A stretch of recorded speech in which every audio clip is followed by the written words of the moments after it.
If this is the proposal, how bad it is for those who are really in the lowest tier of income? Like what is the kind of salary that the lowest salaried person are actually earning? You're answering your own question, right? That means there are fellow Singaporeans. This is an issue that's close to my heart.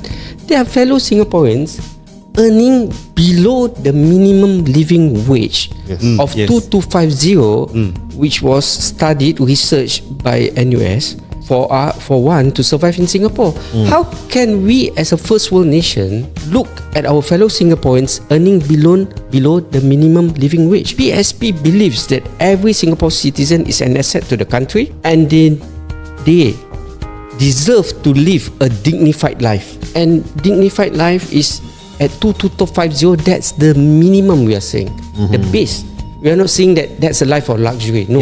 That's the baseline. How can you see your fellow citizens earning 1,500 struggling, regardless of whatever vouchers they get, and then another person earning 25,000 of 50,000 a minister's paid or whatever, right?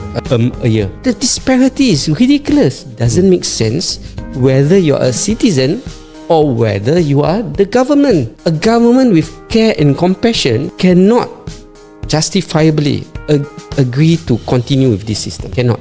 That's why we say a minimum living wage. And we say minimum living wage. We do not say minimum salary. No, different. Minimum living wage. That amount.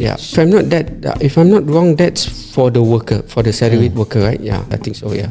It's in one of our 6 points we want to highlight. So that's a separate issue. But like what I said earlier, same thing with healthcare. This is our starting point.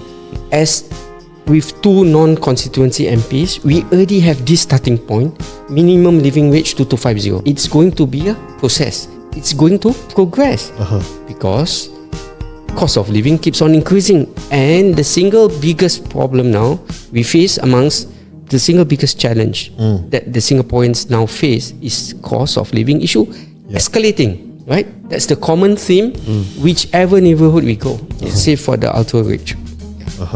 So I think this $2250 minimum living wage, right, revenue neutral at this, is a good starting point.